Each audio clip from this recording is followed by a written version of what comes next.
కక్షంలోకి. So ఇప్పటివరకు మనము 3 స్కందాలు శ్రీమద్ భాగవతంలో పూర్తి చేసుకున్నాము. సో ఈరోజు మనము 4వ స్కందాన్ని ఆరంభించబోతున్నాము. సో ఈరోజు నుంచి మనము 4వ స్కందం మొదటి అధ్యాయం చర్చించుకోవడం ఆరంభించుకుంటాము. ఇందులో మనము ముఖ్యంగా ఈ 4వ స్కందంలో మొదటి అధ్యాయం మొదటి శ్లోకం ఆరంభించే కన్నా ముందు అసలు 4వ స్కందంలో ఏముందో చూసుకొని తర్వాత మనము మొదటి అధ్యాయం ఆరంభిద్దామంట. ఓకేనా? సో ఈరోజు 1 నుంచి 11 శ్లోకాల వరకు చర్చించుకోవడానికి ప్రయత్నిద్దామంట. మంగళాచరణ చేసుకొని స్టార్ట్ చేద్దామంట. ఓం అజ్ఞానతిమిరాంధస్య జ్ఞానాంజనాశలాకయా చక్షురున్మిళితం యేన తస్మై శ్రీగురవే నమః. శ్రీచైతన్యమనోభీష్టం స్థాపితం యేన భూతలే స్వయం రూపః కదా మహ్యం దదాతి స్వపదాంతికం. వందేహం శ్రీగురూన్ శ్రీయుతాపదకమలం శ్రీగురూన్ వైష్ణవాంశ్చ శ్రీరూపం సాగ్రజాతం సహగణ రఘునాథాన్వితాం తం సజీవం సాద్వైతం సావధూతం పరిజనసహితం కృష్ణచైతన్యదేవం శ్రీరాధా కృష్ణపాదాన్ సహగణ లలితా శ్రీవిశాఖాన్వితాంశ్చ. నమో ఓం విష్ణుపాదాయ కృష్ణప్రేష్టాయ భూతలే శ్రీమతే భక్తివేదాంత స్వామినేతి నామినే. నమస్తే సారస్వతే దేవే గౌరవాణి ప్రచారిణే నిర్విశేషః శూన్యవాది పాశ్చాత్యదేశతారిణే. నమో మహావదన్యాయ కృష్ణప్రేమప్రదాయతే కృష్ణాయ కృష్ణచైతన్య నామినే గౌరత్విసే నమః. హే కృష్ణ కరుణా సింధు దీనబంధు జగత్పతే గోపేశ గోపికాకాంత రాధాకాంత నమోస్తుతే. తప్తకాంచన గౌరాంగి రాధే బృందావనేశ్వరి వృషభానుసుతే దేవి ప్రణమామి హరిప్రియే. నీలాచల నివాసాయ నిత్యాయ పరమాత్మనే బలభద్ర సుభద్రాభ్యాం జగన్నాథాయ తే నమః. వాంఛాకల్పతరుభ్యశ్చ కృపా సింధుభ్య ఏవ చ పతితానాం పావనేభ్యో వైష్ణవేభ్యో నమో నమః. జయ శ్రీ కృష్ణ చైతన్య ప్రభు నిత్యానంద శ్రీ అద్వైత గదాధర శ్రీవాసాది గౌరభక్తవృంద. హరే కృష్ణ కృష్ణ కృష్ణ హరే హరే హరే రామ రామ రామ హరే హరే. హరే కృష్ణ. సో 4వ స్కందము మనం అసలు ఏముందో చూసుకుంటే 4వ స్కందంలో మీకు గుర్తుంటే మనం 3వ స్కందంలో చూసాము. లాస్ట్ చూసింది కపిలదేవి యొక్క శిక్షణలు. సో దానికన్నా ముందు కర్దమ దేవహూతి వారి గురించి వారి యొక్క చరిత్ర చర్చించుకున్నాం మనము. సో కర్దమ దేవహూతిలో మెయిన్లీ ఏంటంటే దేవహూతి ఆమె స్వయంభూమను యొక్క కుమార్తె. సో స్వయంభూమని యొక్క వంశం గురించి తెలుసుకోవాలని అడిగారు కదా ప్రశ్నలు విదురుడు మైత్రేయుడికి. సో దానికి అనుగుణంగా స్టార్ట్ చేశారు ఫస్ట్ దేవహూతి నుంచి, స్వయంభూమను యొక్క పుత్రి. సో ఇంకా దేవహూతే కాకుండా స్వయంభూమనికి ఇంకో 2 పుత్రులు కూడా ఉన్నారు, అవునా? సో మొత్తం 5 మంది సంతానం, 3 పుత్రులు 2 పుత్రులు. సో దేవహూతి, ఆకుతి, ప్రసూతి. ఇంకా వచ్చేసి పుత్రులు వచ్చేసి ఉత్తానపాద, ప్రియవ్రత. సో దేవహూతి గురించి చర్చించుకున్నాము. తర్వాత దేవహూతి యొక్క సంతానంలో ఆమెకు కూడా పుత్రులు, దాని తర్వాత పుత్రుడు కపిలముని జన్మించారు. సో కపిలముని గురించి చర్చించుకున్నాము. దాని తర్వాత ఇంకా వివరాలు ఎక్కువగా కపిలముని శిక్షణలు చూసాము. దాని తర్వాత ఇంకా మిగతా వివరాలు ఎక్కువగా చర్చించుకోలేము. ఇంకా మిగతా వాళ్ళ గురించి ఆకుతి, ప్రసూతి, ఉత్తానపాద, ప్రియవ్రత గురించి. సో ఈ యొక్క చతుర్థి స్కందంలో ముఖ్యంగా మనం చూసేది ఏంటంటే ఇంకా మిగిలిన 9 మంది కన్యలు లేకపోతే ఇంకా 9 మంది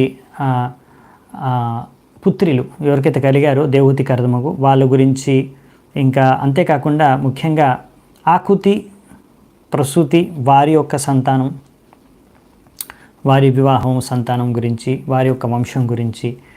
దాని తర్వాత ఉత్తానపాదది కూడా స్టార్ట్ అవుతుంది ఈ చతుర్థి స్కందంలో. నెక్స్ట్ ప్రియవ్రతది వచ్చేసి మనము నెక్స్ట్ స్కందంకి వెళ్ళిపోతుంది, 5వ స్కందంలో చర్చించుకుంటాం. సో ముఖ్యంగా ఈ మనువంశం గురించి ఎందుకు చర్చించుకుంటామంటే మనం ముందు కూడా ఒకసారి చర్చించుకున్నాము. భగవంతుడు ఈ మనువంశంలో ఎన్నో రకరకాల అవతారాల్లో అవతరిస్తారు. మనం కపిలముని అవతారం చూసుకున్నాము, దేవహూతి సంతానంగా వచ్చారు. ఇప్పుడు ఆకుతికి కూడా సంతానంగా భగవంతుడు జన్మిస్తారు. అది ఈరోజు చర్చా విషయం. యజ్ఞ అవతారంగా భగవంతుడు ఆవిర్భవిస్తారు. ఇది ఆకుతికి సంతానంగా ఆవిర్భవిస్తారనమాట. సో అలా ప్రసూతి వంశంలో కూడా, ఉత్తానపాద వంశంలో కూడా, ఇంకా ప్రియవ్రత వంశంలో కూడా, అన్ని వంశాల్లో కూడా భగవంతుడు అవతరిస్తారు. అందుకని స్వయంభూ మను యొక్క వంశము చాలా ముఖ్యమైనది మనము చర్చించుకోవడానికి. భగవంతుడి ఎన్నో అవతారాలు, లీలలు, ఇంకా భగవంతుడి యొక్క ఎంతోమంది శుద్ధ భక్తులు కూడా వస్తారు. సో ఈ 4వ స్కందంలో మనం స్టార్ట్ చేస్తాం. ఇలా మను యొక్క 3 పుత్రుల వారి వివాహం, వాళ్ళ సంతానం, వాళ్ళ వంశం గురించి చూసిన తర్వాత ముఖ్యంగా అందులో ప్రసూతి యొక్క పుత్రి అయిన ప్రసూతి దక్షకు పుట్టిన ఒక పుత్రి సతి, ఆమె శివుడితో వివాహం జరుగుతుంది. సో తర్వాత దక్ష ప్రజాపతి యజ్ఞం చేస్తారు. తర్వాత ఈ దక్ష ప్రజాపతి శివుడి మధ్య జరిగిన ఒక ఘటన, తర్వాత సతి ఆమె తన ఆత్మహత్య చేసుకుంటుంది.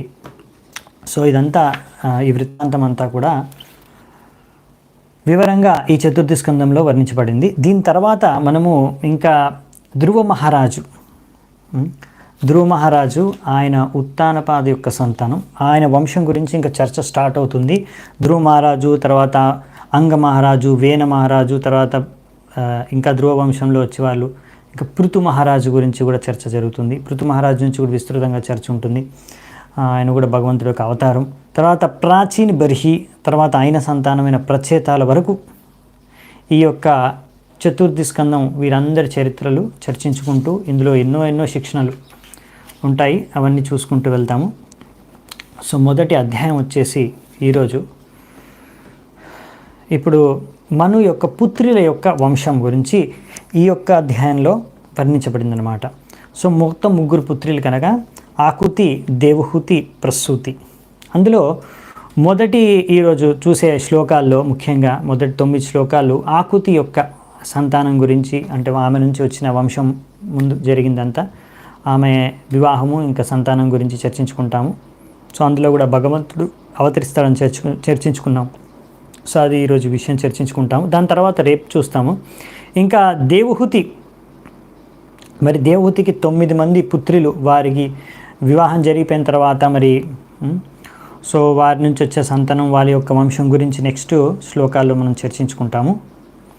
అందులో కూడా భగవంతుడు యొక్క అవతారం ఉన్నారు, మళ్ళీ అది ఇంకొక అవతారం చూస్తామంట, అది రేపటి నుంచి వచ్చే చర్చలో చూద్దామంట.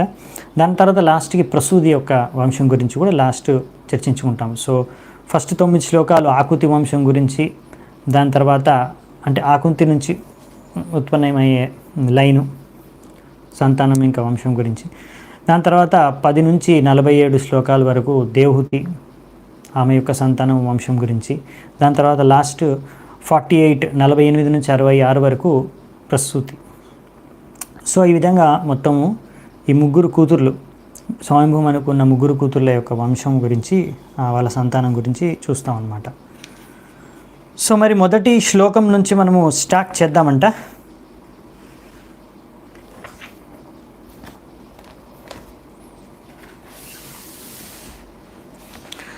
సో మొదటి శ్లోకం వచ్చేసి, ఇప్పుడు ఇవన్నీ కూడా మనకు తెలిసిందే, మైత్రేయుని విదురుడికి చెప్తున్నాడు. సో అలాగే కంటిన్యూ చేస్తూ, మైత్రేయ ఉవాచ మనోస్తు శతరూపాయాం తిస్ర కన్యాశ్చ జగ్నిరే ఆకూతిర్దేవహూతిశ్చ ప్రసూతిర్ ఇది విశ్రుతా. ఇప్పుడు మైత్రేయుని ఏమంటాడంటే, స్వయంభూమనుకి 3 పుత్రికలు, అంటే 3 కూతుర్లు పుట్టారు శతరూప నుంచి, తన భార్య అయిన శతరూప నుంచి. వారి పేర్లు ఆకూతి, దేవహూతి, ప్రసూతి. సో ఈ విషయం ఆల్రెడీ మనం చర్చించుకున్నాము. సో ఈ యొక్క శ్లోకానికి తాత్పర్యంలోనే ప్రభుపాల్ ద్వారా కూడా బేసికల్లీ ఈ యొక్క 4వ స్కందంలో ఏమేం విషయాలు చర్చ ఉంటుంది అనే విషయాన్ని సంక్షిప్తంగా వర్ణించారు తాత్పర్యంలో, అది మనం చూసాం ఆల్రెడీ. అందుకనే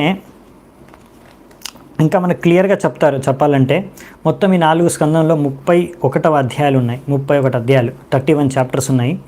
సో అందులో ప్రభుపాదుల వారు రాశారు, మొదటి ఈ యొక్క అధ్యాయంలో స్వయంభూమని యొక్క 3 కూతుర్ల యొక్క సంతానం గురించి, వారి యొక్క సంతానం నుంచి వచ్చేవారి గురించి చర్చించడం జరిగింది. దీని తర్వాత 6 అధ్యాయాల్లో దక్ష ప్రజాపతి ఎటువంటి యజ్ఞాన్ని తలిచాడు, దాని తర్వాత అది ఎలా నాశనం అయిపోయింది, ఇవన్నిటి గురించి చర్చ జరుగుతుంది. అది చూద్దామంట. దాని తర్వాత మహారాజు ధ్రువ యొక్క చర్చ ఇంకో 5 అధ్యాయాల్లో జరుగుతుంది. దాని తర్వాత 11 అధ్యాయాలు పృథు మహారాజు గురించి, తర్వాత లాస్ట్ 8 అధ్యాయాలు ప్రచేత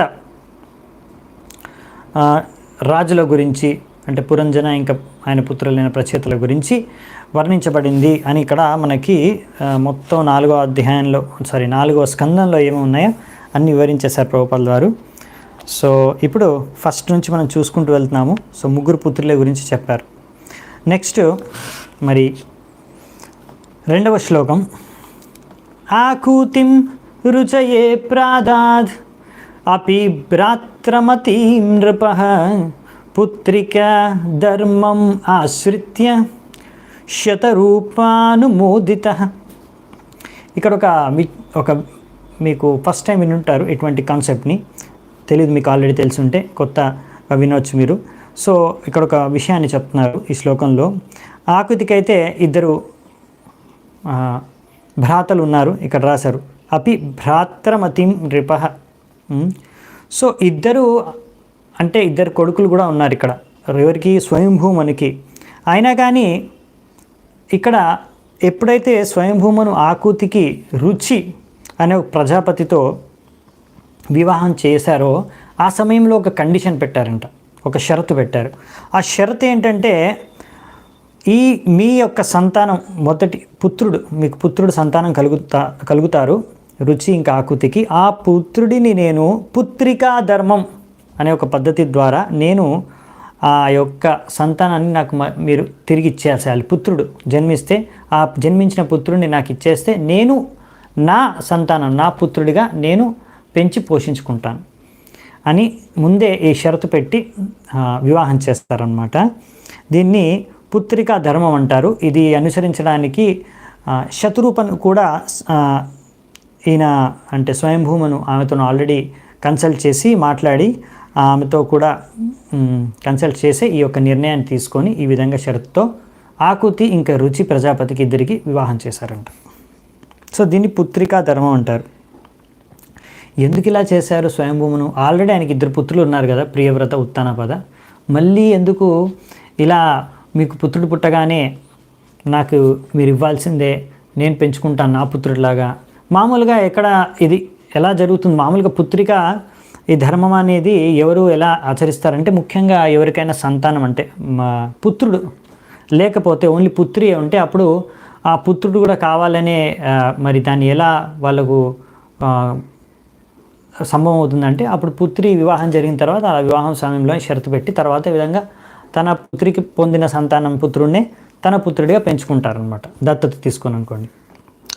సో కానీ ఇక్కడ మరి మనుకు ఆల్రెడీ 2 పుత్రులు ఉన్నారే, మళ్ళీ ఎందుకు ఈ పుత్రికా ధర్మాన్ని స్వయంగా మను ఇక్కడ స్వయంభూమను అవలంబిస్తున్నారు అంటే, ఆయనకు ముందే తెలుసు ఈ ఆకృతి రుచి యొక్క గర్భంలో భగవంతుడు అవతరించబోతున్నాడు అని. సో భగవంతుడు తన సంతానంగా అని కావాలని, అంటే పుత్రుడిగా కావాలనేసి ఇక్కడ స్వయంభూమను కోరిక. అందుకని ఆయన ఈ విధంగా ముందే షరతు పెట్టి ఈ విధంగా ముందే ఆ విధంగానే వివాహం చేయించారన్నమాట ఆకృతి ఇంకా ప్రసూతికి. సో ఈ విధంగా షరతుతో ఇలా కన్యాదానం చేయడం అంటే తన పుత్రిని ఈ విధంగా అంటే వివాహం చేయడం ప్రజాపతి రుచికిచ్చి, ఇది శాస్త్రానుసారంగానే ఇది జరగవచ్చు, ఈ విధంగా జరుగుతుంది. అందుకనే ఇది సమ్మతమైనదే.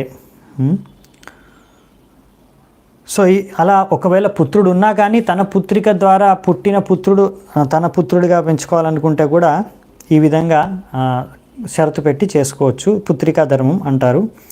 సో ఇది కూడా మనుషులు అవలంబించుకోవచ్చు, ఎందుకంటే స్వయంభూమను స్వయంగా ఈ యొక్క విషయాన్ని అంటే ఈ యొక్క దీన్ని పాలించారు.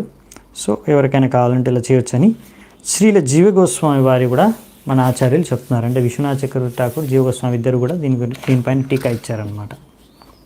నెక్స్ట్, ప్రజాపతి స భగవాన్ రుచిస్తస్యామజిజనాత్ మిథునం బ్రహ్మవర్చస్వి పరమేణ సమాధిన. ఇప్పుడు ఈ ప్రజాపతి రుచి చాలా శక్తివంతమైన వ్యక్తి, అన్ని బ్రాహ్మణ లక్షణాలు, బ్రహ్మవర్చస్వి అని రాశారు ఇక్కడ, బ్రహ్మవర్చస్వి. సో ఆయనకి ఎంతో అన్ని బ్రాహ్మణ లక్షణాలు అన్నీ ఉన్నాయంట. సో అందుకనే ఈయనను ఒక ప్రజాపతిగా నియమించారనమాట.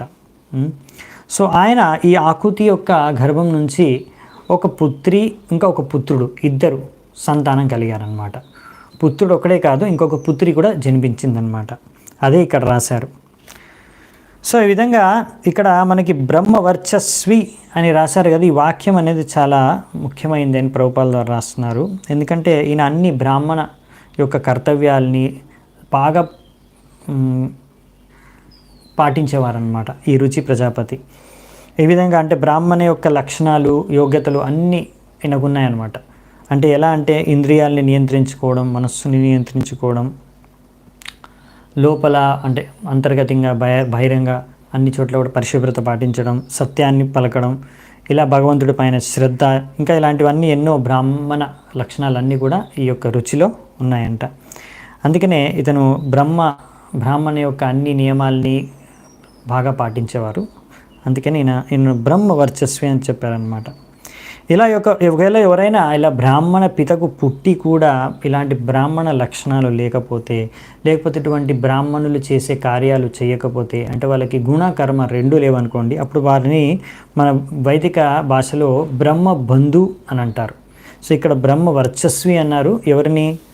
రుచి ప్రజాపతిని. ఎందుకంటే అతను అన్ని బ్రాహ్మణ లక్షణాలు అతనికి ఉన్నాయి, యోగ్యత ఉంది, యోగ్య బ్రాహ్మణుడు. అందుకని ఆయన బ్రహ్మ వర్చస్వి అన్నారు. లేకపోతే ఇలా ఏ లక్షణాలు లేకుండా ఓన్లీ బ్రాహ్మణ పితకు తండ్రికి మాత్రమే పుట్టిన సంతానంని బ్రహ్మ బంధు అంటారనమాట. సో ఈ విధంగా ఇక్కడ మనము చూసాం బ్రహ్మబంధు అంటే ఇక్కడ మనకి రాశారు ప్రభుపాల్ వారు, స్త్రీ ఇంకా శూద్రతో సమానంగా వాళ్ళని పోల్చి చెప్తారనమాట. భాగవతంలో మనం చూస్తాము, రాశారు. మనం భాగవతంలో స్టార్టింగ్ ఫస్ట్ క్యాంటోలోనే చూసుకుందాం. మహాభారతం రచించారు ముఖ్యంగా వ్యాసదేవులు. ఎందుకు? శ్రీ శూద్ర బ్రహ్మ బంధు వీళ్ళ ముగ్గురు కోసం ముఖ్యంగా మహాభారతం రచించారు. ఎందుకంటే వీళ్ళు సమాజంలో, మానుష్య సమాజంలో వీళ్ళందరికన్నా తక్కువ బుద్ధి ఉన్న వాళ్ళనమాట, ఇంటెలిజెంట్. అందుకారణంగా వీళ్ళు ఏంటంటే ఇవన్నీ బ్రాహ్మణులు ఏవేవైతే అంటే అందుకే ఇంకా బ్రహ్మబంధు వీళ్ళు ముగ్గురు కూడా తక్కువ బుద్ధి కల వాళ్ళు అని రాశారు. సో అందుకని వీళ్ళు ఇవన్నీ అంటే మెయిన్ ఏంటంటే వీళ్ళు బ్రాహ్మణులు యొక్క లక్షణాలు ఉండవు వీళ్ళకి, ఇంకా వీళ్ళకు అంత తెలివి ఉండదు వేదాల్లో ఉన్నవని అర్థం చేసుకోవడానికి కరెక్ట్గా. ఇంకా అందుకని వీళ్ళు వాటిని అర్థం చేసుకోలేరు కనుక వాళ్ళందరికీ కూడా వేదాల్లో ఉన్న విషయాల సారం తెలియాలనేసి వేదవ్యాసులు వారిపైన దయతలిచి ఈ మహాభారతాన్ని రచించారు. సో ఈ యొక్క ఎందుకు ఇలా మరి వాళ్ళకు వేదాలు వాళ్ళు చదవలేరు, అర్థం చేసుకోలేరు అంటే ఇది అదేదో ఇది ఎందుకు ఇలా చెప్పబడిందంటే ఇది వారి యొక్క అర్హత బట్టి. సింపుల్, ప్రభుపాల్ ద్వారా రాస్తున్నారు. ఇక్కడ ఏదో మేము వీళ్ళని ఎలవ్ చేయట్లేదు, ఈ వర్గాన్ని వీళ్ళు చదవకూడదు వేదాలని కాదు. ఇక్కడ పాయింట్ ఏంటంటే వాళ్ళు అర్థం చేసుకోలేరు, వాళ్ళకి అర్హత లేదు. సో మరి ఇది ఒక ముఖ్యమైన అర్థం. ఇది కలియుగంలో ప్రజలు అర్థం చేసుకోలేరు ఈ విషయాన్ని. ఇక్కడ ఏం రాశారు చూడండి పాయింట్ ప్రభుపాల్ వారు, the Vedic literatures can not be understood unless one has developed the Brahminical qualifications. బ్రాహ్మణ లక్షణాలు, యోగ్యత అంటే వాళ్ళ యొక్క ఇప్పుడు ఎలాగైతే కానీ బ్రహ్మ వర్చస్వి అని చెప్పారు ఇక్కడ రుచి ప్రజాపతికి. సో ఆ విధంగా లక్షణాలన్నీ కూడా మనకు శాస్త్రాల్లో ఇచ్చిన లక్షణాలన్నీ కూడా ఒక వ్యక్తి తనలో ఇవన్నీ కూడా అవలంబించుకుంటే ఆ లక్షణాలు ఆ వ్యక్తిలో ఉంటే అప్పుడు ఆ రకంగా ఆ యోగ్యత ఉండి అటువంటి బ్రాహ్మణులు చేసే కార్యాలు చేయగలుగుతారు. సో అప్పుడు వీళ్ళు ఈ వేద శాస్త్రాలని కూడా చదవగలుగుతారు. అందుకే బ్రాహ్మణుల యొక్క ఒక పాఠన్ వేదశాస్త్రాలని అధ్యయనం చేయడం, వాటిని ఇంకొకరికి చెప్పడం, నేర్పించడం అనేది బ్రాహ్మణుల కర్తవ్యం. సో వాళ్ళు అలా చదివి అర్థం చేసుకోగలరు అన్నమాట. ఇప్పుడు మనకేంటంటే ఇక్కడ కలియుగంలో సమస్య ఏంటంటే కలౌ శూద్ర సంభవాత్. ఇప్పుడు కలియుగంలో ఏంటంటే అందరూ పుట్టుకతో శూద్రులే అన్నమాట. ఎందుకంటే ఇక్కడ ఎవరు కూడా సంస్కారాలు ఎవరు పాటించట్లేదు. ఇప్పుడు ఏ కులాలు వాళ్ళు కూడా ఏ సంస్కారాలు, వైదిక సంస్కారాలు సరిగ్గా పాటించట్లేదు. కొంతమంది పాటిస్తున్నా నామమాత్రానికి మాత్రమే పాటిస్తున్నారు, కానీ దాని లక్ష్యము, దాని ఉద్దేశము కూడా సరిగ్గా తెలియదు. సో ఈ విధంగా అందుకనే పుట్టుకతోనే అందరూ కూడా ఈ యొక్క కలియుగంలో కలవు శూద్ర సంభవాత్ అన్నారు. సో ఆ విధంగా చూసుకుంటే ఎవరికీ యోగ్యత లేదు, అవునా? మరి ఎలా? సంస్కారాత్ భవేత్ ద్విజ అన్నారు శాస్త్రాల్లో. అంటే సంస్కారాలు ఇచ్చి, అంటే మన అర్థమయ్యే భాషలో ముందు కూడా ఒకసారి చెప్పాను, ట్రైనింగ్, ఎడ్యుకేషన్. సంస్కారం అంటే నామమాత్ర సంస్కారాలు కాదు. ఆ సంస్కారంలో వారికి మంచి మంచి శిక్షణ, జ్ఞానము, ఇవన్నీ లైక్ ఉపనయన సంస్కారం. దాని ద్వారా ఏంటంటే ఉపనయన సంస్కారం అయిన తర్వాత వాళ్ళు ఇప్పుడు గురువు దగ్గరికి వెళ్ళి వేదాలని నేర్చుకుంటారనమాట. అంతేకాని అలా జస్ట్ నామమాత్రానికి ఉపనయన సంస్కారం చేసేసి జంజం వేసేసుకొని మళ్ళీ అదే కాలేజీలో, స్కూల్లో వెళ్ళి అవే మళ్ళీ పాశ్చాత్య సంస్కృతి పాటించడం ఇలాంటివి జరగవు. సో అందుకని ఇలా నామమాత్రానికి పాటించకుండా నిజంగా అలా అన్ని గురువు దగ్గరికి వెళ్ళి వేదశాస్త్రం. అందుకని ఇప్పుడు మనం ఇస్కాన్లో ప్రభుపాల్ ద్వారా అన్నారు, ఇస్కాన్ ఎందుకు స్థాపించబడిందంటే బ్రాహ్మణుల్ని సృష్టించడానికి. బ్రాహ్మణులు లేరు ఇక్కడ. బయట స్కూల్లో, కాలేజీలో వాళ్ళు శూద్రుల్ని తయారు చేస్తున్నారు అంతే, అవునా? స్కూలు, కాలేజీకి వెళ్ళి లక్ష్యం ఏంటి అంటే ఉద్యోగం సంపాదించడం కోసం. ఉద్యోగం అంటే ఒక నౌకరీ అంటే ఒక నౌకర్ అంటే ఒక వేతనం తీసుకొని పనిచేసే నౌకర్ అంటే ఒక శూద్రుడు అనమాట. అంటే శూద్రుడిని తయారు చేయడానికి ఇప్పుడు స్కూల్ ఆల్రెడీ పుట్టుకతోనే అందరు శూద్రులు, ఇంకా మళ్ళీ వాళ్ళకి ఇంకా ట్రైనింగ్ అనమాట దానికి అందులో. సో అదే దానికి స్కూల్ ఎడ్యుకేషను అవన్నీ కాలేజీలు నడుస్తున్నాయన్నమాట. సో అందుకనే ఈ సమాజంలో బ్రాహ్మణులు లేరు, అంటే తలకాయ లేదనమాట. ఏ దిశలో వెళ్ళాలో తెలియదు సమాజానికి, జీవిత లక్ష్యం ఏంటో చెప్పేవాళ్ళు ఎవరు లేరు, అవునా? వేదశాస్త్రాల యొక్క సారాన్ని చెప్పేవాళ్ళు లేరు. అందుకని ప్రభుపాల్ వారు ఈ యొక్క ఇస్కాన్ సంస్థను స్థాపించారు. హరే కృష్ణ.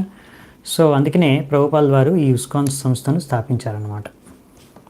సో ఎందుకు అంటే దీని కారణంగానే బ్రాహ్మణుల్ని తయారు చేయడానికి ఎలా ఈ విధంగా ట్రైనింగ్, ఎడ్యుకేషన్ ఇచ్చి సంస్కారాలు నేర్పించి. సో అందుకని మీరు చూసారు ప్రభుపాల్ వారు పాశ్చాత్య దేశానికి వెళ్ళి కూడా అక్కడున్న వాళ్ళకు కూడా మన వైదిక సంస్కృతిని వాళ్ళకి నేర్పించారు, మన భక్తి యోగ పద్ధతిని నేర్పించారు, భక్తి విషయాలు నేర్పించారు, మన భగవద్గీత, భాగవతం శిక్షణలు ఇచ్చారు. సో ఈ విధంగా మీరు చూస్తే ప్రభుపాల్ వారు మిలేచ్ఛ యవ్వనుల్ని కూడా బ్రాహ్మణులుగా మార్చేశారు, ఈ సంస్కారం ఇచ్చి, ట్రైనింగ్ ఇచ్చి, ఎడ్యుకేషన్ ఇచ్చి, అవునా? సో ఈ విధంగా గురువు దగ్గరికి వెళ్ళి నేర్చుకోవాలన్నమాట. తద్వారా ఎవరైనా సరే బ్రాహ్మణులుగా అవ్వగలరు, ఈ యోగ్యత సంపాదించుకోగలరు అన్నమాట. సో అందుకని ఇక్కడ ప్రభుపాల్ వారు రాస్తున్నారనమాట, ఈ విధంగా సరైన ఆధ్యాత్మిక గురువు దగ్గర ఎవరు శిక్షణ పొందక ఈ విధంగా ఈ యొక్క సరైన బ్రాహ్మణిక లక్షణాలు ఉన్న ఒక్క వ్యక్తి కూడా ఈ సమాజంలో లేకుండా పోతున్నారు. ఇది చాలా ఎంతో ఏమంటాం, చాలా దుఃఖించవలసిన విషయం అని ప్రభుపాల్ వారు రాస్తున్నారు.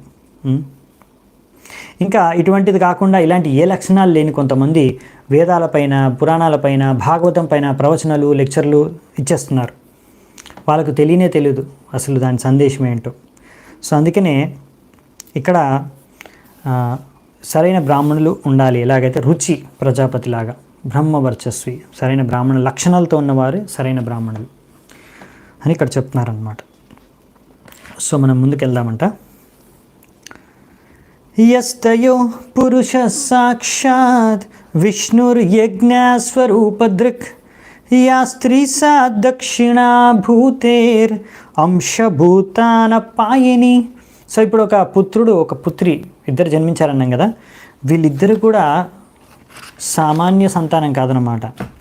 ఈ ఇద్దరు సంతానాల్లో ఇప్పుడు ఇక్కడ ఆకుతికి పుట్టిన మగ శిశువు ఎవరు?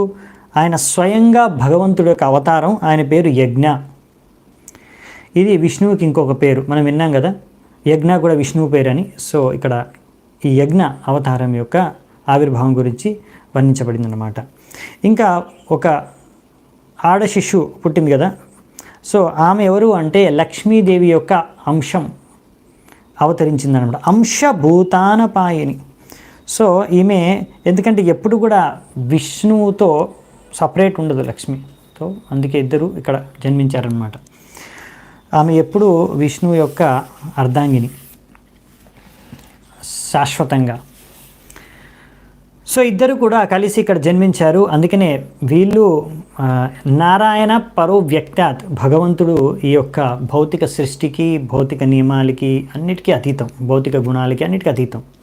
సో అందుకని వీళ్ళిద్దరి యొక్క సంబంధం ఎప్పుడు కూడా మారదనమాట. వీళ్ళిద్దరూ ఇప్పుడు అలాగే మనం చూస్తాం ఇంకొకరిది కూడా, పృథు మహారాజు ఇంకా అర్చి కూడా జన్మిస్తారు అలాగే భగవంతుడి యొక్క అవతారాలుగా. వాళ్ళిద్దరు కూడా కలిసి జన్మిస్తారు భార్యాభర్తలుగా. సో ఇక్కడ వెంటనే యజ్ఞ మరి మాట ప్రకారం ఇప్పుడు యజ్ఞని స్వయంభూమను దత్త తీసేసుకుంటారు తన పుత్రుడిలాగా. కానీ తర్వాత మళ్ళీ యజ్ఞ ఇంకా ఈ యొక్క ఆకుతి యొక్క పుత్రి అయిన లక్ష్మీదేవి యొక్క అంశానికే ఆమె పేరు దక్షిణ. సో యజ్ఞ దక్షిణ వీళ్ళిద్దరికీ మళ్ళీ వివాహం జరుగుతుందన్నమాట. అవే విషయాలు ఇక్కడ నెక్స్ట్ వచ్చారు, చూద్దామంట. ఆనిన్యే స్వగృహం పుత్ర్యా పుత్రం వితతరోచిషం స్వయంభువో ముడాయుక్తో రుచిర్జగ్రాహ దక్షిణాం. స్వయంభూమను అప్పుడు ఎంతో ఆనందంతో పుట్టిన పుత్రుడు అంటే యజ్ఞని తన ఇంటికి తీసుకెళ్ళిపోయాడు అనమాట. ఎంతో సౌందర్యవంతంగా ఉన్న బాలుడిని రుచికి పుట్టిన అంటే తన కూతురు ఇంకా తన అల్లుడికి పుట్టిన సంతానాన్ని, మగ శిశువుని తీసుకొని వెళ్ళిపోయాడు. ఇంకా ఆ దక్షిణ మాత్రం రుచి దగ్గరే ఉందన్నమాట. రుచి ఇంకా ఆకుతి వాళ్ళిద్దరి దగ్గరే ఉందన్నమాట. సో స్వయంభూమను ఎంతో ఆనందపడ్డాడు. ఎందుకంటే అని అనుకున్నాడు, అరే ఇప్పుడు ఒక సంతానం కలిగారు అనుకో, ఒక పుత్రుడు, ఆయన్ని నేను తీసేసుకుంటే పాపం ఇప్పుడు రుచికి ఆకుతికి ఎవరు ఉండరు కదా అని. ఇప్పుడు ఆయనకేంటంటే ఇప్పుడు ఓకే, ఇప్పుడు వాళ్ళకు కూడా ఒక సంతానం ఉంది, ఒక పుత్రి ఉంది వాళ్ళ దగ్గర, నాకు ఒక పుత్రుని ఇచ్చినా కానీ ఇప్పుడు వాళ్ళ దగ్గర ఒక సంతానం ఉందని ఆయన ఆనందపడ్డాడు అనమాట ఆ విధంగా. సో ఇప్పుడు రుచి ఏమి నిరాశపడాల్సిన అంతగా అవసరం ఉండదని. సో దీని తర్వాత ఇక్కడ మనకి రాశారు తాత్పర్యంలో కూడా, రుచి అలాగే మాట ప్రకారం ఇచ్చేశారు ఇక్కడ స్వయంభూమనికి. దాని తర్వాత పుత్రి ఆయన దగ్గర ఉంది, ఆమె పేరు దక్షిణ. సో ఇప్పుడు యజ్ఞ గురించి ఇక్కడ కొంచెం చెప్తున్నారు మనకి. యజ్ఞ అనే శబ్దము యజుసాం పతిహి అనే దాని నుంచి వస్తుందన్నమాట. సో దీని అర్థం ఏంటంటే భగవంతుడే అన్ని యజ్ఞాలకి కూడా అధిపతి అని. యజుసాం పతిహి, ఆయనే పతి, అన్ని యజ్ఞాలకి ఆయనే పతి, అన్ని రకాల యజ్ఞాలకు కూడా. సో యజుర్వేదలో చూడండి అన్ని యజ్తో స్టార్ట్ అవుతున్నాయి. యజ్ఞ యజుసాం పతిహి. యజుర్వేదలో ఇక్కడ అన్ని రకరకాల యజ్ఞాలు ఎటువంటివి చేయాలి అనే అన్ని విషయాలు డీటెయిల్స్ అన్నీ కూడా వర్ణన యజుర్వేదలో ఉందన్నమాట. సో అందులో రాశారనమాట, అన్ని యజ్ఞాలకు భోక్త భగవంతుడు విష్ణువు యజ్ఞ, ఆయన పేరు ఒకటి యజ్ఞ. సో ఆ యజ్ఞ గురించి ఇక్కడ రాశారు. మనకు భగవద్గీతలు కూడా రాస్తాం కదా, యజ్ఞార్థాత్ కర్మణోన్యత్ర లోకోయం కర్మబంధన. సో ఆ యజ్ఞ, ఆ విష్ణువు కోసమే మనం అన్ని కూడా కర్మలు, మనం అన్ని కార్యాలు చేయాలి. లేకపోతే మన కోసమే, మన ఇంద్రియ తృప్తి కోసమే చేసుకుంటే మనము లోకోయం కర్మబంధన, ఈ లోకంలో బంధనంలో ముడిపడి ఇక్కడే ఉండిపోతాం. సో అదనమాట ఇక్కడ మనకు వర్ణించారు ప్రభుపాల్ వారు. సో నెక్స్ట్, తాం కామయానం భగవాన్ ఉవాహ యజుషాంపతి తుష్టాయాం తోషమాపన్నో జనయత్ ద్వాదశాత్మజాన్. ఇంకా నెక్స్ట్ ఏం చెప్తున్నారంటే, ఇదే యజ్ఞ తర్వాత దక్షిణ వీళ్ళిద్దరికి వివాహం జరిగింది. వీళ్ళు ఎప్పుడూ శాశ్వతంగా వీళ్ళు భార్యాభర్తలు, లక్ష్మీనారాయణ సీతారాం అలాగే. సో ఈ విధంగా భగవంతుడు కూడా ఈ విధంగా ఇటువంటి తన భార్యనే అంటే తన దక్షిణాన్ని ధర్మపత్నిగా పొంది ఆయన ఎంతో ఆనందంతో ఆమె గర్భం నుంచి 12 మంది సంతానాన్ని జన్మనిచ్చారు 12 మంది సంతానాన్ని. సో వీళ్ళిద్దరు శాశ్వతంగా భార్యాభర్తలు. సో మనకి చాణక్య పండితుడు చాణక్య శ్లోకాల్లో ఒక మంచి శ్లోకం చెప్తారు. దాని అర్థం ఏంటంటే, ఒకవేళ భార్య భర్తలు ఇద్దరు కూడా ఒకరు పట్ల సంతృప్తిగా ఉంటే అప్పుడు వాళ్ళ ఇంట్లో లక్ష్మి నివసిస్తుందంట.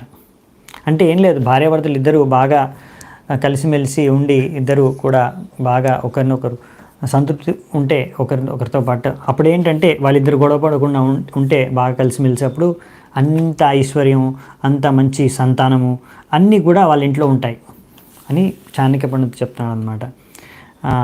అందుకనే ఇది ఒక ప్రిన్సిపల్. చూడండి, ఇది చాలా ప్రిన్సిపల్. మన వేదిక సంస్కృతిని అందరూ ఇప్పుడు అవహేళన చేస్తున్నారు పాశ్చాత్య దేశం వాళ్ళు. ఇంకా ఈరోజు రేపు పుట్టి పెరిగి స్కూల్లో కాలేజీల్లో పాశ్చాత్య సంస్కృతి నేర్చుకొని వెక్కిరిస్తున్నారు మన వేదిక సంస్కృతిని. కానీ ఈ వేదిక సంస్కృతి ఎంత సైంటిఫిక్ అంటే, ఇది మూఢనమ్మకాలతో కూడుకున్నది కాదనమాట. ఇది ఎంతో విజ్ఞానంతో కూడుకున్నది. ఇక్కడ మన వేదిక సంస్కృతి ప్రకారం ప్రభుపాదులు ద్వారా రాస్తున్నారు. ఈ విధంగా ఒక స్త్రీకి చిన్నప్పటి నుంచి అమ్మాయికి ట్రైనింగ్ ఇస్తారు, శిక్షణ. ఎందులో ఇస్తారు అంటే అన్ని సందర్భాల్లో ఎలా సంతృప్తితో బతకాలి అని.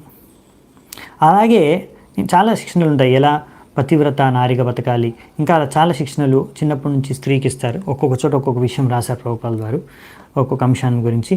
అలాగే ఇక్కడ ఒక వ్యక్తికి ఒక భర్తగా ఉండడానికి చిన్నప్పటి నుంచే వాళ్ళకి శిక్షణ ఇస్తారు. ఏమని, మరి నువ్వు ఒకవేళ వివాహం చేసుకుంటే వివాహమైన స్త్రీకి, నీ యొక్క భార్యకి సరైన ఆహారం, సరైన ఆభరణాలు, సరైన వస్త్రాలు, ఇవన్నీ కావాల్సినవన్నీ స్త్రీకి నువ్వు అందించాలి, ఇది నీ బాధ్యత. సో ఈ విధంగా అనమాట పురుషుడికి ట్రైనింగ్ ఇస్తారు. భర్తగా నువ్వు అయినప్పుడు నీ భార్యకు కావాల్సిన ఆహారము, లేకపోతే ఆభరణాలు, లేకపోతే వస్త్రాలు, కావాల్సినవన్నీ సదుపాయాలు నువ్వు కలిగించాలి, ఇది నీ బాధ్యత.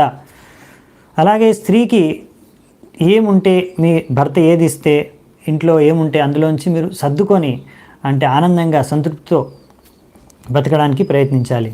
సో ఈ రెండు ట్రైనింగ్ అనమాట. సో ఇక్కడ ఎలా ఉంటుందంటే, భర్త కూడా తనకి ఎంత వీలైతే ఆయన శక్తి సామర్థ్యానుసారంగా ఎంత చేతనైతే అంత ఆయన తన భార్యకు పోషించడానికి, సంతృప్తిపరచడానికి ఆయన ప్రయత్నిస్తాడు.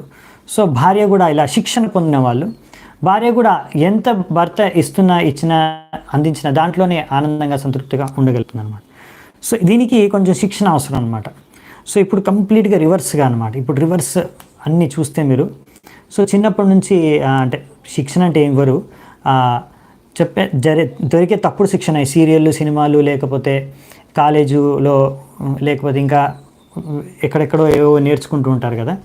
సో సంస్కృతి లేని వ్యక్తుల నుంచి నేర్చుకునేవన్నీ. సో దాని తర్వాత ఇటువంటి నేర్చుకుని ఏంటంటే, ఇప్పుడు నాకు ఎటువంటి భర్త దొరుకుతాడు, నాకు ఏమేమి ఇస్తాడు, ముందు నుంచే పెళ్లి కాకముందు నుంచే ఎన్నో ఊహించుకుంటారు అనమాట. నాకు ఇలాంటి భర్త కావాలి, ఇలాంటి నాకు ఇవన్నీ తెచ్చిపెట్టాలి, ఇవన్నీ చేసి పెట్టాలి. సో ఇలా ఎన్నో ఊహించుకొని ఆ ఊహలతో, ఆశలతో, చాలా ఎక్స్పెక్టేషన్స్తో వివాహం చేసుకోవడానికి ప్రయత్నిస్తారు. సో ఇది విపరీతమైన ఆలోచన విధానం ఈరోజు ఉండేది యూత్లకు. అలాగే పురుషులకు కూడా ముందు పురుషులని బాధ్యత మొత్తం పెంచి పోషించడం. ఇప్పుడు పురుషులకి ముందే ఎక్కడ నాకు జాబ్ చేసే మహిళ అంటే ఆల్రెడీ వర్కింగ్ వైఫ్ అంటే ఉద్యోగం చేసే అమ్మాయి కావాలి. ఎందుకు ఉద్యోగం చేస్తే నా బాధ్యత సగం తీసేసుకుంటాను, నేను అంత ఎక్కువ బాధ్యతను మోయలేను. సో ముందు రివర్స్ ఆలోచన అంటే ముందు నుంచే అతను ఆ బాధ్యతను వహించడానికి సో సరైన ట్రైనింగ్ లేదు.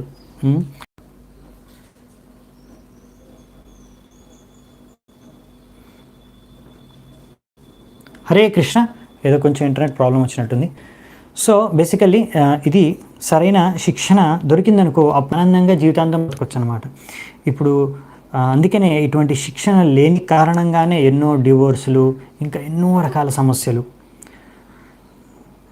భక్తులు అయినా భక్తులు కాకపోయినా, బయట వాళ్ళైనా భక్తులైనాక కూడా.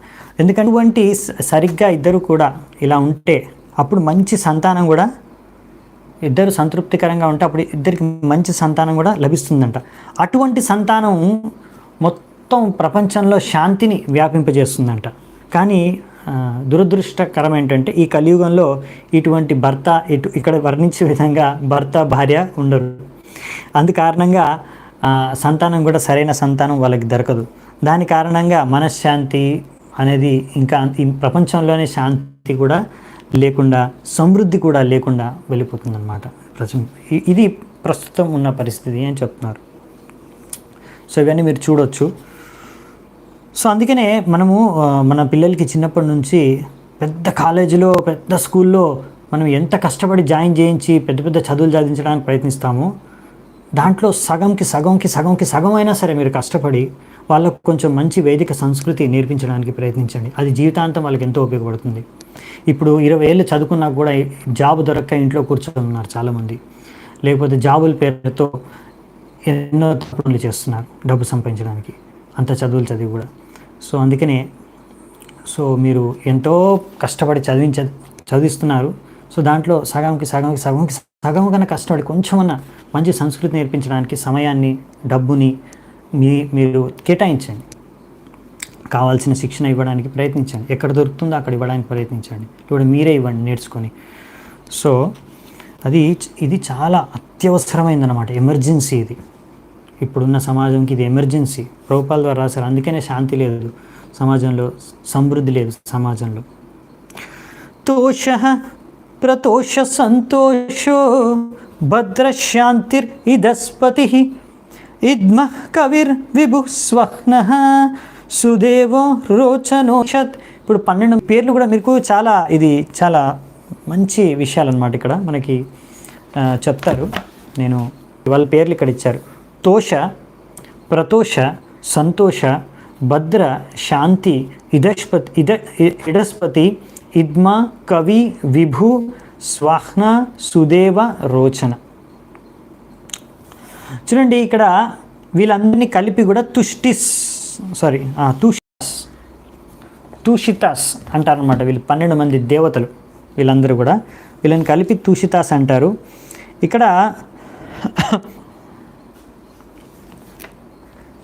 వీళ్ళందరూ కూడా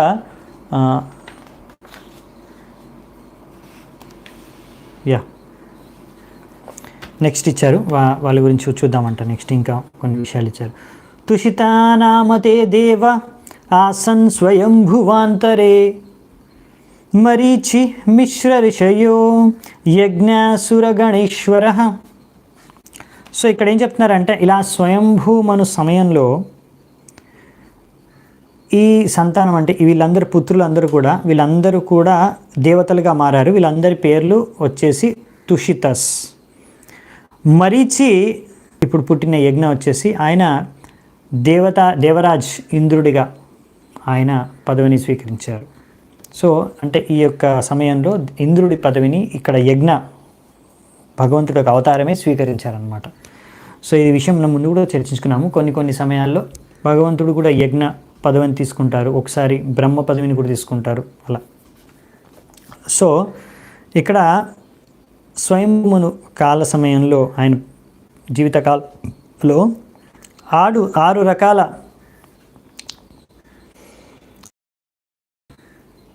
ఇంకా ఈ దేవతల నుంచి తూషితస్, మరీచి వంటి ఋషుల నుంచి, ఇంకా యజ్ఞ, ఇంకా ఆయన ఒక వంశం, ఇంకా ఇవన్నీ కూడా వీళ్ళందరూ కూడా మంచి సంతానాన్ని ఉత్పన్నం చేశారు. మంచి సంతానం వంశం అనేది వృద్ధి చెందింది.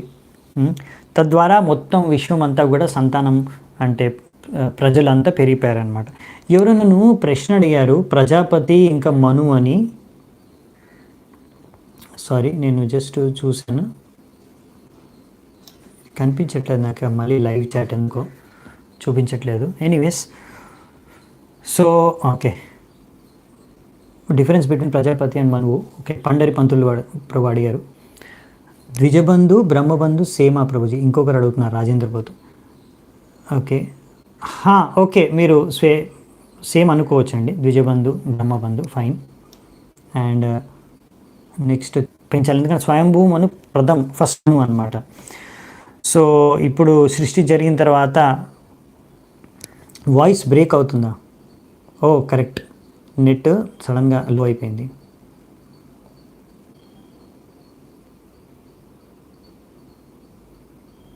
హరే కృష్ణ కృష్ణ కృష్ణ హరే హరే, హరే రామ రామ రామ హరే హరే.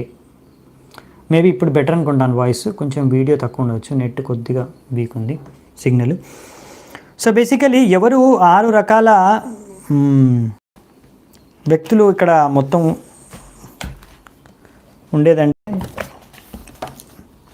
ఒకరు వచ్చేసి మను, ఆయన ఒక ప్రజాపతి మనువు అడిగారు కదా, మనువు కూడా సంతానాన్ని ఉత్పన్నం చేసి ప్రజల్ని చేస్తారు, కానీ ఆయన ఒక్కడే చేయలేడు పని, ఇంకా చాలామంది కూడా చేస్తారు, వాళ్ళందరినీ కూడా ప్రజాపతులు అంటారు. కానీ మనువు ఏంటంటే మనిషి మ్యాన్ కైండ్కి ఆయన ఫాదర్, అంటే మొత్తం మనిషి జాతికి ఆయనే మన పిత, మనందరికీ ఆయన నుంచే మనిషి జాతి అనేది ఉత్పన్నమైంది అనుకోండి. సో దీని తర్వాత మనుపుత్రులు అంటే ఉత్తానపాద ప్రియవర్త, వీళ్ళిద్దరి నుంచి కూడా ఇంకా చాలా సంతానం వంశాలు ఉత్పన్నమవుతాయి. ఇంకా దేవతలు, ఇప్పుడు తుషితస్, వీళ్ళందరి నుంచి కూడా ఎంతో సంతానం ఉత్పన్నమవుతుంది. యజ్ఞ, అవునండి, దీక్షిత్, అవునండి. సో అన్ని అవతారాలు కూడా కృష్ణుడే. సో మనము ఆల్రెడీ ఫస్ట్ క్యాంటో సెకండ్ క్యాంటోలో చర్చించుకున్నాము. సో కృష్ణుడి నుంచి రకరకాల అవతారాలు వస్తాయి, బలరాముడు, సంకర్షణ, చతుర్వ్యూహ, తర్వాత విష్ణువు, ఆ విష్ణువు నుంచి చాలా అవతారాలు వస్తూ ఉంటాయి. ఓకే, నెక్స్ట్ వచ్చేసి సురేశ్వర వచ్చేసి ఇంద్రుడు, అవునా, సురులకి ఈశ్వరుడు. సురేశ్వర అంటే ఇంద్రుడు అనమాట, దేవరాజు అంటారు, లేకపోతే సురేశ్వర్ అంటారు. సో ఆయన ఇంద్రుడు. ఇప్పుడు ఇంద్రుడిగా ఇక్కడ యజ్ఞనే ఆ యొక్క పదవిని స్వీకరించారు. ఇంకా ఋషులు, మరీచి ఇంకా మిగతా అందరు ఋషుల నుంచి కూడా సంతానం ఉత్పన్నం అవుతుంది. ఇంకొకటి అంశావతారాలు, ఇక్కడ మన్వంతర ఇన్కార్నేషన్, ప్రతి మన్వంతరంలో భగవంతుడు ఒక మన్వంతర అవతారం తీసుకుంటారు, ఇక్కడ యజ్ఞ రూపంలో వచ్చారు. సో యజ్ఞగా. సో ఈ విధంగా 6 రకాల వ్యక్తులు అంటే ప్రతి మన్వంతరంలో వస్తారు. భగవంతుడు 6 రకాల రూపాల్లో వచ్చి అంటే భగవంతుడి నుంచే వస్తారు. అది ఈ విషయాన్ని ఇంకా మళ్ళీ 12వ స్కందంలో వస్తుంది, అప్పుడు చూద్దామంట. సో వీళ్ళు ఈ 6 మంది వ్యక్తులు వీళ్ళు చేంజ్ అవుతూ ఉంటారు అనమాట ప్రతి మన్వంతరం. మొత్తం ఒక బ్రహ్మదేవుడి ఒక రోజులో 14 మనువులు ఉంటారు కదా. సో అప్పుడు వీళ్ళందరూ చేంజ్ అవుతారనమాట. ఈ సెట్ మొత్తం చేంజ్ అవుతుంది. అంటే ఇప్పుడు మనువు ఉన్నాడు కదా, నెక్స్ట్ ఈ మనువు తర్వాత నెక్స్ట్ ఎవరు వేరే వాళ్ళు మనువు అవుతారు నెక్స్ట్ కాలానికి. సో ఒక మనువు కాలం వచ్చేసి 71 to 72 దివ్యయుగాస్ ఉంటుంది. ఒక దివ్యయుగ అంటే సత్య, త్రేత, ద్వాపర, కలి 4 యుగాలని కలిపి ఒక దివ్యయుగ అంటాము. ఇవన్నీ మనం చాలామంది చర్చించుకున్నాము. సో నేను అందుకే డీటెయిల్గా వెళ్ళట్లేదు. నెక్స్ట్ వచ్చేసి ఇలా మనుపుత్రాసు, దేవతల సెట్ కూడా చేంజ్ అవుతుంది. మళ్ళీ సురేశ్వర, ఇప్పుడు ఇంద్రుడిగా ఇప్పుడు యజ్ఞ ఉన్నాడు. నెక్స్ట్ మను కాలంలో నెక్స్ట్ మను ఉన్నప్పుడు అప్పుడు వేరే అతను ఉంటాడు ఇంద్రుడిగా. ఇప్పుడు వేరే అతను ఉన్నాడు ఇంద్రుడు. ఓకే, సో నెక్స్ట్ వచ్చేసి రిషిస్ వచ్చేసి మరీచి, వీళ్ళందరూ కూడా సప్తఋషులు కూడా చేంజ్ అవుతూ ఉంటారు. ప్రతి మనువు చేంజ్ అయినప్పుడు సప్తఋషులు, ఇంద్రుడు, దేవతలు, ఇంకా మనుపుత్రులు, ఇంకా అంశావతారాలు ఇవన్నీ చేంజ్ అవుతాయి అన్నమాట. 6 చేంజ్ అవుతాయి. కొత్త నెక్స్ట్ సెట్ ఇంకో సెట్ వస్తారు. ఓకే, వాళ్ళ నుంచి ఇంకా సంతానము, వాళ్ళ పాలన ఇదంతా కూడా చేస్తుంటారు విశ్వాన్ని. ఓకే, నెక్స్ట్ వచ్చేసి 7వ శ్లోకము చూద్దామంట. ఈరోజు కొంచెం లాంగ్ అవుతుంది క్లాస్. నేనేంటంటే మనము ఈ టైం పెట్టుకున్నాను, నాకు ఈ టైం చాలా బెటర్ అనిపించింది. నాకు కుదురుతుంది, నాకు ప్రతిరోజు ఇది వీలవుతుంది 11 o'clock చాలా మటుకి. సో అందుకని మ్యాక్సిమం టైమ్స్ నేను తీసుకోగలను ఈ టైంలో. ఇంకొకటి ఏంటంటే అది ½ an hourలోనే ఫినిష్ చేసేయాలి ఎలాగైనా అనే ఇది కూడా ఉండదు, మనకు ప్రెషర్ కూడా ఉండదు నాకు, ఎందుకంటే ఇక్కడ నెక్స్ట్ టైం ఎంగేజ్మెంట్ ఉండదు వెంటనే. సో అదొక ప్లస్ పాయింట్ అనమాట. సో నాకు తెలుసు కొంతమందికి అది వీలు కాకపోవచ్చు ఈ సమయం అని, కానీ అయినా నేను చూస్తున్నాను ఈరోజు 36, 37 మంది వస్తున్నారు. అంటే మనకి మామూలుగా మార్నింగ్ 8:30కి కూడా సుమారుగా ఇదే నెంబర్ వస్తారు. సో నేను చూశాను ఈవినింగ్ కూడా ఈ టైం వస్తున్నారు. మామూలుగా ఏ టైంలో అయినా మనకి అంటే ఒకరికి కుదురుతుంది, ఇంకొకరికి కుదరదు. సో మిగతా వాళ్ళకి మనం తర్వాత ఆన్లైన్లో చూసుకోవచ్చు. మనకి వాట్సాప్ గ్రూప్లో ఎలాగో అన్ని లింక్స్ నేను షేర్ చేస్తాను. సో థ్యాంక్ యూ మీరందరూ ఆన్లైన్లో వచ్చినందుకు. నేను చెప్పడం మర్చిపోయాను, ముందు అసలు నోటిఫికేషన్ పెట్టాల్సింది వాట్సాప్ గ్రూప్లో, ఇలా టైమ్స్ చేంజ్ చేసి ఈ టైం పెడుతున్నాను, కానీ ఇంకా నాకు అది చూసుకోలేదు. అయినా నైస్, థ్యాంక్ యూ మీ అందరూ వచ్చినందుకు. సో నెక్స్ట్ కొన్ని శ్లోకాలు ఉన్నాయి, ఆల్మోస్ట్ అయిపోయింది.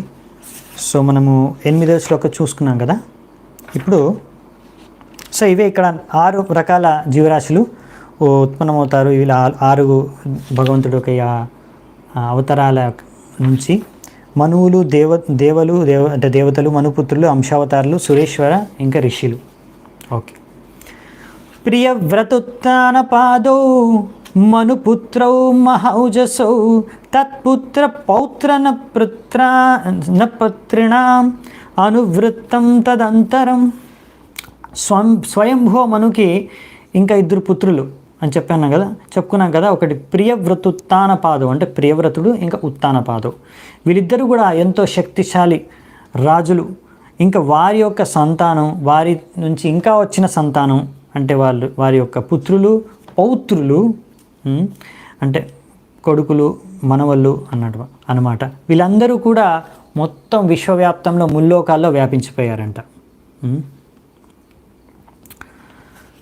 దేవహూతిం అదాతాత కర్దమాయాత్మజాం మనుః తత్సంబంధి శ్రుతప్రాయం భవతా గదతో మమ. సో ఇక్కడ ఏం చెప్తున్నారంటే ఈ శ్లోకంలో స్వయంభూమను దాని తర్వాత తన యొక్క కూతురైన దేవహూతిని కర్దమమునికి ఇచ్చి వివాహం చేశారు. ఈ విషయాన్ని నేను నీకు ఆల్రెడీ ముందే చెప్పేశాను కదా. ఇప్పుడు దీని గురించి ముందే ఆల్రెడీ నేను నీకు వాళ్ళిద్దరి వివాహం, వాళ్ళ చరిత్ర అంతా చెప్పేశాను, సంపూర్ణంగానే చెప్పేశాను. కానీ ఇంకా వాళ్ళ తర్వాత నెక్స్ట్ ఇంకొక పుత్రి కూడా ఉంది. దక్షాయ బ్రహ్మపుత్రాయ ప్రసూతిం భగవాన్ మనుః ప్రాయచ్చద్యత్కృత సర్గస్ త్రిలోక్యాం వితతో మహాన్. సో ఇక్కడ ఏం చెప్తున్నారంటే స్వయంభూమను తన యొక్క పుత్రి ప్రసూతిని బ్రహ్మ యొక్క పుత్రుడు దక్ష ప్రజాపతికి ఇచ్చి వివాహం చేశారు. ఆయన కూడా ఒక ప్రజాపతి. సో చెప్పుకున్నాం కదా, చాలామంది ఇలా ప్రజాపతులు ఉంటారు. స్టార్టింగ్లో అందరినీ ప్రజాపతుల్ని సృష్టించారు. ఎందుకంటే ప్రజలు చాలామంది సంతానాన్ని ఉత్పన్నం చేయాలి కదా. విశ్వం అంతా ఖాళీగా ఉంది. ఇప్పుడు చాలామంది రెడీగా వెయిట్ చేస్తున్నారు మాకు శరీరాలు కావాలని.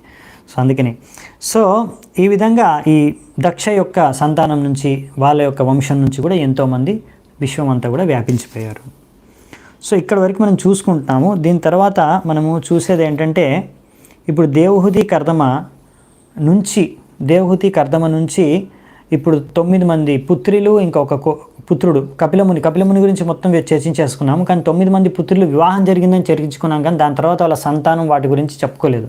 అందుకనే అవి వివరించేస్తారు. నెక్స్ట్ అది రేపటి నుంచి చూద్దామంట. దాని తర్వాత ప్రసూతి ఇంకా దక్ష ప్రజాపతి గురించి చెప్తారు. ఎందుకంటే ఇక్కడ నుంచి దక్ష ప్రజాపతి స్టోరీ ఇంకా కొన్ని అధ్యాయాలు నడుస్తుంది. సో చాలా ఇంట్రెస్టింగ్గా ఉంటుంది, చాలా ఆసక్తికరంగా ఉంటుంది. సో ఈ 4వ స్కందంలో ఇప్పుడు ఎక్కువగా మీకు చాలామందికి సృష్టి కార్యము చాలా బోరింగ్గా అనిపిస్తుంది. విశ్వరూపము, విరాట్ రూపము, ఈ సృష్టి లీల. సో ఇప్పుడు చాలా మటుకు సృష్టి లీల అనేది అయిపోయింది. కొంచెం స్థానం ఉంది, అది 5th క్యాంటోలో ఎక్కువగా వస్తుంది. కానీ ఇక్కడ 4th క్యాంటోలో మీకు చాలా వెరైటీ స్టోరీసు, చాలా విషయాలు, సిద్ధాంతాలు ఇంకా ఎన్నో నేర్చుకోవడానికి ఉంటుంది. సో మళ్ళీ రేపు మనము 11 గంటలకి కలుద్దామంట.